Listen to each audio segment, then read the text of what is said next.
India Legal presents Courts Roundup.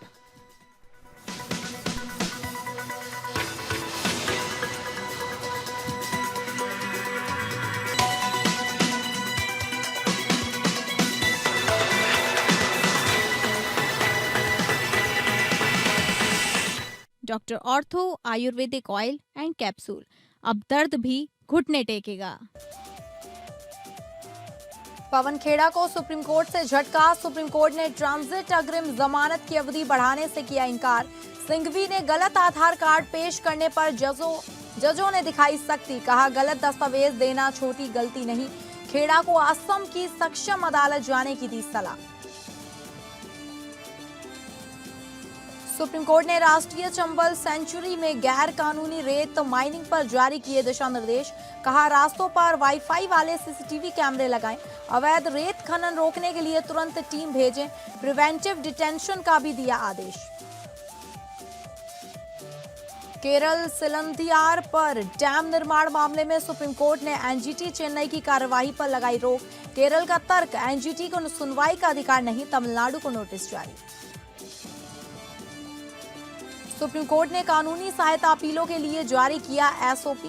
केंद्रीकृत digital platform बनाने का निर्देश। कहा, मामले 3 श्रेणियों में बांटे। अनुवाद की समय सीमा तय। मृत्युदंड मामलों में 15 दिन में अनुवाद अनिवार्य होगा। 30 अप्रैल तक मांगी अनुपालन रिपोर्ट।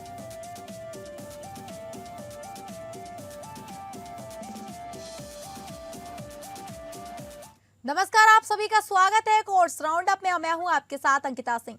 अगले आधे घंटे हम सुप्रीम कोर्ट, हाई कोर्ट और तमाम निचली अदालतों की खबरों को आपके सामने रखेंगे। तो शुरू करते हैं courts roundup. India Legal presents Courts Roundup.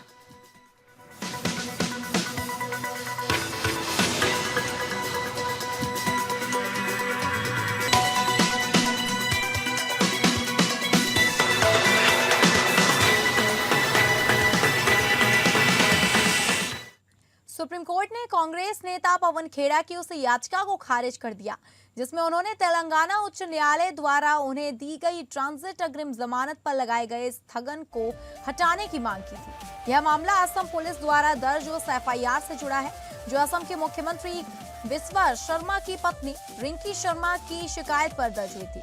शिकायत में खेड़ा पर आरोप लगाया गया था कि उन्होंने यह आरोप लगाया कि रिंकी भुइया शर्मा के पास कई देशों के पासपोर्ट है। न्यायालय ने खेड़ा की उस मांग को भी अस्वीकार कर दिया जिसमें उन्होंने ट्रांजिट जमानत को अगले मंगलवार तक बढ़ाने का अनुरोध किया था ताकि वे सोमवार को असम की अदालत में अग्रिम जमानत के लिए आवेदन कर सके। न्यायमूर्ति माहेश्वरी और अतुल चंदुरकर की पीठ ने कहा कि अगर संबंधित अदालत बंद है तो उसे मामले की सुनवाई के लिए अनुरोध किया जा सकता है और यह प्रचलित प्रक्रिया के अनुसार विचार किया जाएगा। साथ ही अदालत ने स्पष्ट किया कि ना तो उच्च न्यायालय के आदेश में की गई टिप्पणियां और ना ही सर्वोच्च न्यायालय के स्थगन आदेश की टिप्पणियां असम की संबंधित अदालत को खेड़ा की अग्रिम जमानत याचिका पर विचार करते समय प्रभावित करेंगी।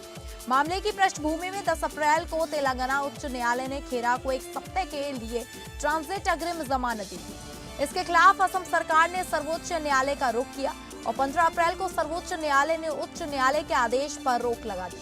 इसके बाद खेड़ा ने इस रोक को हटाने के लिए आवेदन दायर किया था। सुनवाई के दौरान खेड़ा की ओर से वरिष्ठ अधिवक्ता अभिषेक सिंघवी ने तर्क दिया कि उन्हें मंगलवार तक का समय दिया जाए ताकि वे असम की अदालत में याचिका दाखिल कर सके। इस पर न्यायालय ने सॉलिसिटर जनरल के उस तर्क का उल्लेख किया जिसमें कहा गया था कि खेड़ा ने तेलंगाना उच्च न्यायालय में याचिका दायर करते समय अपने आधार कार्ड के आगे के हिस्सा और अपनी पत्नी के आधार कार्ड के पीछे के हिस्से का उपयोग कर गलत तरीके से निवास प्रमाण प्रस्तुत किया। इस पर सिंघवी ने कहा कि याचिका जल्दबाजी में दाखिल की गई थी और दस्तावेजों में गलती हो गई थी जिसके बाद में सुधार किया गया। उन्होंने ये भी कहा कि उच्च न्यायालय में अतिरिक्त दस्तावेज पेश किए गए थे जिनसे यह साबित होता है कि खेड़ा की पत्नी का तेलंगाना में निवास है। हालांकि पीठ इस दलील से संतुष्ट नहीं है और समय बढ़ाने से इनकार कर दिया। जब सिंघवी ने कहा कि क्या खेड़ा इतने बड़े अपराधी हैं कि उन्हें यह राहत भी नहीं दी जाए तो न्यायालय ने कड़ा रुख अपनाया। न्यायमूर्ति माहेश्वरी ने कहा कि गलत दस्तावेज पेश करना कोई छोटी गलती नहीं है। अंततः न्यायालय ने खेड़ा को सलाह दी कि वे शीघ्र ही असम की सक्षम अदालत का रुख करें। यह मामला अब आगे संबंधित न्यायालय में विचाराधीन रहेगा।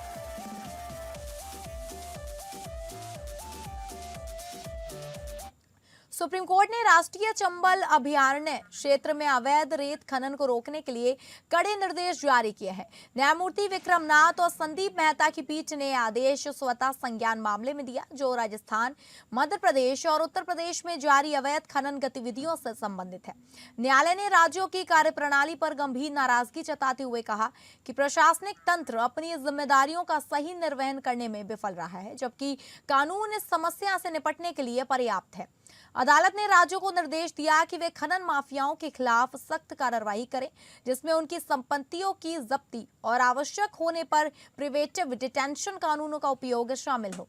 साथ ही राज्यों को एक विस्तृत कार्य योजना रिपोर्ट प्रस्तुत करने का आदेश दिया गया। यदि राज्यों द्वारा ठोस कदम नहीं उठाए गए तो न्यायालय ने चेतावनी दी कि वह चंबल क्षेत्र में पूर्ण रूप से रेत खनन पर प्रतिबंध लगा सकता है और अभयारण्य की सुरक्षा के लिए अर्धसैनिक बलों की तैनाती का आदेश दे सकता है। न्यायालय ने निगरानी को मजबूत करने के लिए कई तकनीकी उपाय भी सुझाए हैं। इसमें संवेदनशील क्षेत्रों और उन मार्गों पर जहां अवैध खनन अधिक है, ऊंचे स्थानों पर हाई रेजोल्यूशन वाईफाई युक्त सीसीटीवी कैमरे लगाने का निर्देश शामिल है।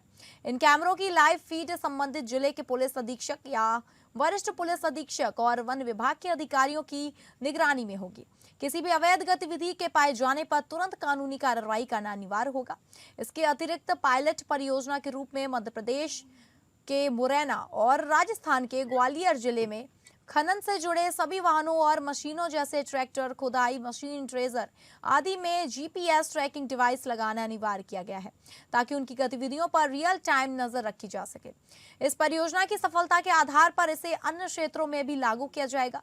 यदि कोई वाहन बिना जीपीएस के पाया जाता है तो उसे तुरंत जब्त कर लिया जाएगा और केवल सर्वोच्च न्यायालय की अनुमति से ही छोड़ा जा सकेगा।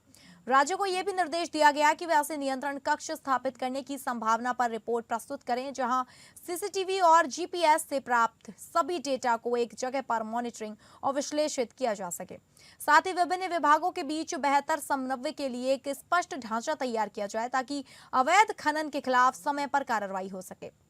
न्यायालय ने यह भी कहा कि अवैध खनन में शामिल किसी भी वाहन या व्यक्ति के खिलाफ तुरंत कार्रवाई की जाए, जिसमें वाहन की जब्ती और संबंधित व्यक्तियों पर मुकदमा चलाना शामिल है। इसके अलावा पॉल्यूटर पेज सिद्धांत के तहत पर्यावरणीय क्षति की भरपाई के लिए दोषियों से जुर्माना वसूला जाए, ताकि परिस्थितियों तंत्र की बहाली हो सके। अंततः अदालत ने निर्देश दिया कि प्रत्येक जिले में पुलिस और वन विभाग के अधिकारियों की संयुक्त गश्ती टीमें बनाई जाएं, जो 24 घंटे निगरानी करें। इन टीमों को आधुनिक उपकरण, सुरक्षा साधन और आवश्यक संसाधन उपलब्ध कराए जाएं, ताकि वे अवैध खनन गतिविधियों को प्रभावी ढंग से रोक सकें। अदालत ने स्पष्ट किया कि निर्देशों का पालन न करने पर संबंधित अधिकारियों के खिलाफ कड़ी कार्रवाई, यहां तक कि अवमानना की कार्रवाई भी की जा सकती है। वही मामले पर ज्यादा जानकारी देंगी India legal researcher Divyanshi Yadav. Divyanshi, national Chambal sanctuary region में इल्लीगल सैंड माइनिंग को लेकर लिए गए सुओ मोटो केस में सुप्रीम कोर्ट ने स्ट्रॉन्ग कंसर्न एक्सप्रेस किया कि ये प्रोटेक्टेड वाइल्ड लाइफ सेंचुरी को इल्लीगल माइनिंग डिस्ट्रॉय कर रही है। कोर्ट ने बोला कि सेंसिटिव इकोलॉजिकल जोन में इल्लीगल सैंड सिर्फ इन्वायरमेंट वायलेशन नहीं है, बल्कि ये बायोडाइवर्सिटी और पब्लिक ऑर्डर के लिए सीरियस थ्रेट है। कोर्ट ने आर्टिकल 48 के अंडर स्टेट की कॉन्स्टिट्यूशनल ड्यूटी को हाईलाइट करते हुए बोला कि इन्वायरमेंट प्रोटेक्ट करना स्टेट की रिस्पॉन्सिबिलिटी है। साथ ही कोर्ट ने रिमाइंड किया कि आर्टिकल 51 क्लॉज जी के अंडर सिटीजन्स की भी फंडामेंटल ड्यूटी है कि वो इन्वायरमेंट और नेचुरल रिसोर्स को प्रोटेक्ट करें। कोर्ट ने सजेस्ट किया कि स्टेट हैबिचुअल ऑफेंडर्स के अगेंस्ट प्रिवेंटिव डिटेंशन लॉज भी कंसीडर करे, क्योंकि इल्लीगल माइनिंग सिस्टमैटिक और कंटिन्यूअस मैनर में हो रही है। कोर्ट ने स्टेट को इल्लीगल सैंड माइनिंग रोकने के लिए स्ट्रिक्ट एक्शन लेने के लिए कहा, जैसे preventive detention laws repeated offenders और माइनिंग माफिया पर लगाए जाए, माइनिंग एरियाज और रूट पर सीसीटीवी सर्विलेंस इंस्टॉल किए जाए, व्हीकल्स और मशीनरीज पर जीपीएस ट्रैकिंग मैंडेटरी हो, इल्लीगल माइनिंग में यूज्ड इक्विपमेंट्स, व्हीकल्स को सीज और कन्फिस्केट किया जाए, ऑफेंडर्स पर क्रिमिनल केस के साथ इन्वायरमेंटल कंपनसेशन भी इम्पोज हो। सुप्रीम कोर्ट के डायरेक्शन के बाद कंसर्न्ड स्टेट को स्ट्रिक्ट जुडिशियल मॉनिटरिंग के अंडर रखा जाएगा, ताकि चंबल सेंचुरी में illegal sand mining effectively control किया जाए। ठीक है दिव्यांशी, आपका धन्यवाद जानकारी देने के लिए। केरल बनाम तमिलनाडु विवाद में सुप्रीम कोर्ट ने एक महत्वपूर्ण आदेश पारित करते हुए एनजीटी चेन्नई में लंबित कार्यवाही पर रोक लगा दी है। यह मामला केरल सरकार द्वारा सीमावर्ती क्षेत्र में एक चेक डैम या छोटा बांध के निर्माण से जुड़ा है, जिसके तमिलनाडु की सिंचाई व्यवस्था पर संभावित प्रभाव को लेकर विवाद उत्पन्न हुआ था। प्रधान न्यायाधीश सूर्यकांत, न्यायमूर्ति बागची और न्यायमूर्ति पंचोली की पीठ ने केरल सरकार की ओर से वरिष्ठ अधिवक्ता जयदीप गुप्ता की दलीलें सुनने के बाद यह अंतरिम राहत दी और तमिलनाडु राज्य को नोटिस जारी किया। दरअसल केरल सरकार ने सर्वोच्च न्यायालय में याचिका दायर कर बताया कि 24 मई 2024 को एनजीटी चेन्नई ने एक समाचार रिपोर्ट के आधार पर स्वतः संज्ञान लिया था।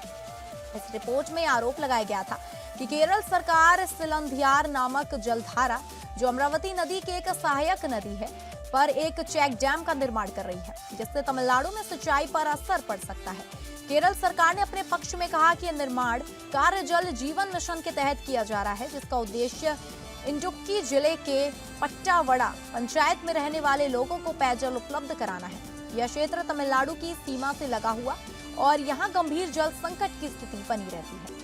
सरकार के अनुसार यह परियोजना केवल जल आपूर्ति सुनिश्चित करने के लिए एक छोटा ढांचा है, न कि कोई बड़ा बांध। एनजीटी ने इस मामले में दोनों राज्यों को कावेरी जल विवाद न्यायाधिकरण के आदेशों के अनुसार आपसी सहमति से समाधान निकालने का निर्देश दिया था। इसके बाद दोनों पक्षों के बीच बातचीत भी हुई, जिसकी जानकारी एनजीटी को दी गई।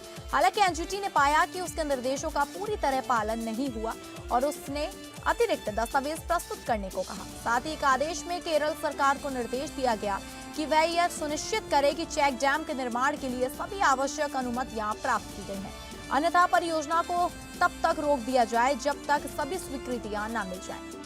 इन घटनाक्रमों में से असंतुष्ट होकर केरल सरकार ने सर्वोच्च न्यायालय का रुख किया। केरल का मुख्य तर्क ये है कि संविधान के अनुच्छेद 262 और अंतर्राज्यीय नदी जल विवाद अधिनियम 1956 की धारा 6A और 11 के तहत ऐसे अंतर्राज्यीय जल विवादों पर एनजीटी को सुनवाई का अधिकार नहीं है।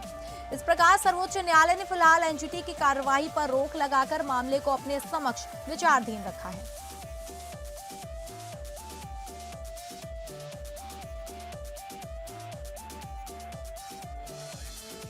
सुप्रीम कोर्ट ने 16 अप्रैल 2026 को कानूनी सहायता अपीलों में हो रही देरी पर सख्ती दिखाते हुए एक विस्तृत स्टैंडर्ड ऑपरेटिंग प्रोसीजर या एसओपी जारी किया। इस एसओपी का उद्देश्य अपील दाखिल करने की प्रक्रिया को समयबद्ध, पारदर्शी और प्रभावी बनाना है। इसके साथ ही कोर्ट ने एक केंद्रीकृत डिजिटल प्लेटफॉर्म विकसित करने का निर्देश दिया, जिससे सभी संबंधित संस्थाओं के बीच रियल टाइम समन्वय संभव हो सके। यह मामला 2017 से लंबित था, जब अदालत ने पहली बार कानूनी सहायता अपीलों में देरी को लेकर चिंता जताई थी। आंकड़ों से पता चला कि सैकड़ों अपीलें लंबित थी और देरी को ट्रैक करने की कोई प्रभावी व्यवस्था नहीं थी।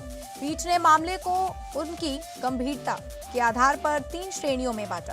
श्रेणी ए में मृत्युदंड, आजीवन कारावास या 10 वर्ष से अधिक सजा वाले मामले रखे जाएं, जिनमें 15 दिन के भीतर अनुवाद अनिवार्य होगा। श्रेणी बी में माध्यम सजा और मानवाधिकार से जुड़े मामलों के लिए 20 दिन और श्रेणी सी में अन्य मामलों के लिए 30 दिन की समय सीमा तय की गई।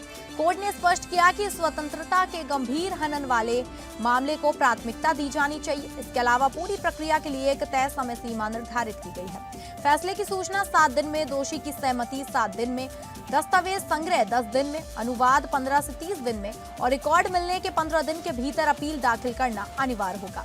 अनुवाद की खराब गुणवत्ता को देखते हुए कोर्ट ने हाई कोर्ट्स को निर्देश दिया कि वे समर्पित अनुवाद कैडर बनाएं, जिसकी संख्या स्वीकृत न्यायाधीशों की संख्या के कम से कम 1/3 के बराबर हो। साथ ही अनुवादकों के लिए सख्त योग्यता मानदंड और महत्वपूर्ण दस्तावेजों के प्राथमिकता से अनुवाद की व्यवस्था सुनिश्चित करने को कहा गया। डिजिटल सुधार के तहत 2 महीने में एक ऐसा प्लेटफॉर्म तैयार किया जाएगा, जिसमें real time tracking, automatic alert, सुरक्षित दस्तावेज आदान प्रदान और ऑडिट ट्रेल जैसी सुविधाएं होंगी। साथ ही सुप्रीम कोर्ट और हाई कोर्ट स्तर पर निगरानी समितियां गठित की जाएंगी, जो हर पखवाड़े समीक्षा करेंगे। देरी की माफी के लिए अब विस्तृत कारण बताना अनिवार्य होगा। कोर्ट ने सभी संबंधित पक्षों को 30 अप्रैल 2026 तक अनुपालन रिपोर्ट दाखिल करने और मामले को 4 मई 2026 को दोबारा सुनवाई के लिए सूचीबद्ध किया है।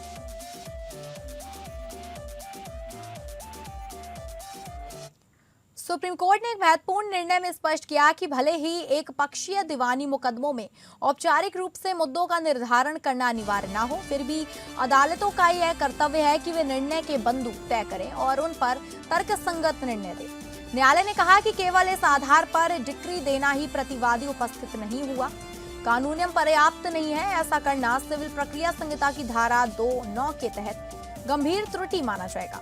न्यायमूर्ति संजय करोल और न्यायमूर्ति अगस्ती मसीह की पीठ ने कोलकाता हाईकोर्ट के उस फैसले को रद्द कर दिया जिसमें ट्रायल कोर्ट द्वारा वादी के विशिष्ट निष्पादन के मुकदमे को खारिज करने के निर्णय को बरकरार रखा गया था। यह मुकदमा एक पक्षीय रूप से आगे बढ़ा था और इसे एक आधार पर खारिज किया गया था कि वादी प्रतिवादी के स्वामित्व को साबित नहीं कर सका, जबकि इस विषय पर कोई मुद्दा तय ही नहीं किया गया था। न्यायमूर्ति मसीह द्वारा लिखित निर्णय में कहा गया कि भले आदेश 14 नियम 1(6) सीपीसी के तहत एक पक्षीय मामलों में औपचारिक रूप से मुद्दे तय करना आवश्यक नहीं है, फिर भी अदालत को उन विवादों प्रश्नों की पहचान करनी चाहिए जिन्हें निर्णय के बिंदु कहा जाता है। ये बिंदु उसी प्रकार कार्य करते हैं जैसे सामान्य मुकदमों में तय किए गए मुद्दे। अदालत ने आगे कहा कि निर्णय सीपीसी के प्रावधानों के अनुरूप होना चाहिए।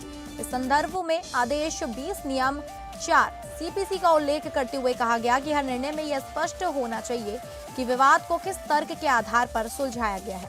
न्यायालय ने पाया कि इस मामले में अपीलकर्ता को गंभीर नुकसान हुआ क्योंकि उसे प्रतिवादी के स्वामित्व के मुद्दे पर अपना पक्ष रखने या साक्ष्य प्रस्तुत करने का अवसर नहीं दिया गया था। बिना किसी मुद्दे या बिंदु के निर्धारण के और बिना किसी स्पष्ट विवाद के वादी से अपेक्षा नहीं की जा सकती कि वह प्रतिवादी के स्वामित्व को साबित करे, खासकर तब जब मामला केवल बिक्री अनुबंधन के विशिष्ट निष्पादन से संबंधित था।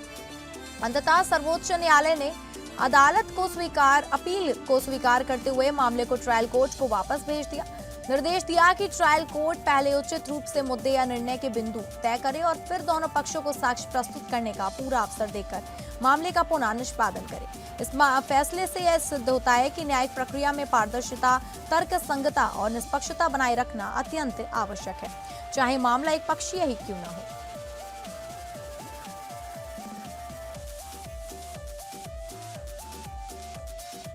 दिल्ली हाईकोर्ट ने यह संकेत दिया है कि वे तेलुगु अभिनेता अल्लू अर्जुन के व्यक्तित्व अधिकारों की सुरक्षा के लिए आदेश पारित करेगा। इस मामले की सुनवाई न्यायमूर्ति जस्टिस राव गेडेला ने की, जो अर्जुन द्वारा दायर मुकदमे पर विचार कर रहे थे। सुनवाई के दौरान अदालत ने शुरुआत में जब यह सवाल उठाया कि अर्जुन ने अपने गृह राज्य तेलंगाना के बजाय दिल्ली हाईकोर्ट का रुख क्यों किया। न्यायमूर्ति गजेला ने टिप्पणी करते हुए कहा कि आप यहाँ क्यों आए हैं, बीच में 5 राज्य पड़ते हैं, जिससे भौगोलिक दूरी का मुद्दा सामने आया। हालांकि अर्जुन की ओर से पेश वकील ने दलील दी कि उनके व्यक्तित्व अधिकारों का उल्लंघन पूरे देश में हो रहा है, इसलिए दिल्ली हाईकोर्ट का अधिकार क्षेत्र बनता है। अर्जुन की ओर से कहा गया कि स्थिति चिंताजनक है क्योंकि एक प्रतिवादी ने ऐसा मोबाइल ऐप तैयार किया है जो लोगों को एआई के माध्यम से अर्जुन की आवाज और व्यक्तित्व की नकल कर उनसे बातचीत करने की सुविधा देता है। उन्होंने ये भी बताया कि अर्जुन ने अपने नाम और हस्ताक्षर को ट्रेडमार्क कराया हुआ है और उनके पास कुल 26 पंजीकृत ट्रेडमार्क है, जो उन्हें अन्य कई कलाकारों से अलग बनाता है। वहीं मध्यस्थीय प्लेटफॉर्म्स की ओर से पेश वकील ने अनुरोध किया कि अदालत वैश्विक स्तर पर कोई निषेधाज्ञा पारित न करे, क्योंकि यह मुद्दा पहले से ही डिवीजन बेंच के समक्ष विचाराधीन है। इस पर न्यायमूर्ति गडेला ने सहमति जताई।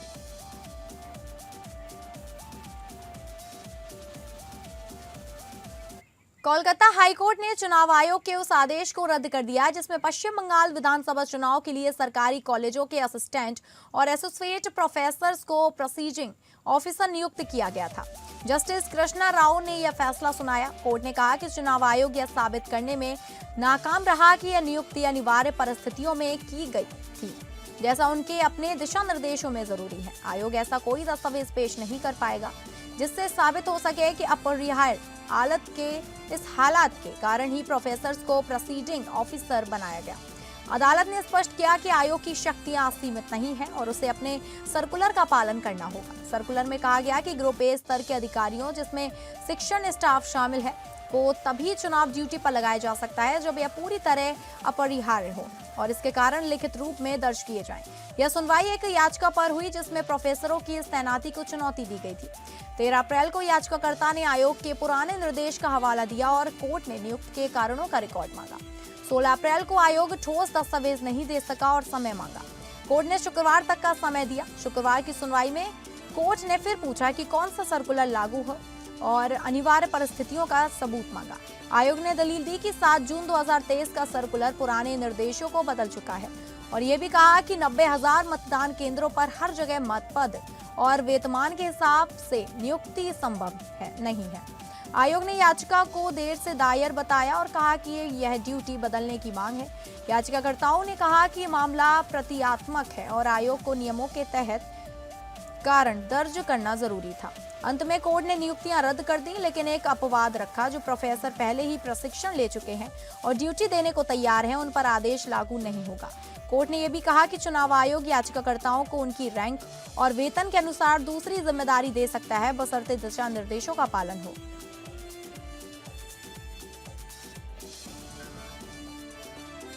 आइए अब इंडिया लीगल वेब रिपोर्टर से समझे कि किसी कानून की व्याख्या न्यायपालिका कैसे करते हैं और गोल्डन रूल क्या होता है।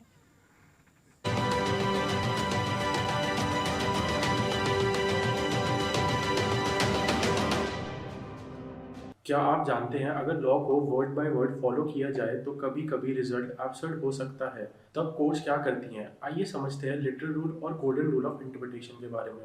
लिटरल रूल कहता है जो लिखा है वही अप्लाई होगा बिना चेंज किए, चाहे रिजल्ट अनरीजनेबल हो। इसका एग्जाम्पल वाइटली चैपल के केस में मिलता है, जहां डेड पर्सन को इम्पर्सनेट किया गया पर पर्सन में डेड इंक्लूड नहीं माना गया और एक्यूज एक्विटेड हो गया।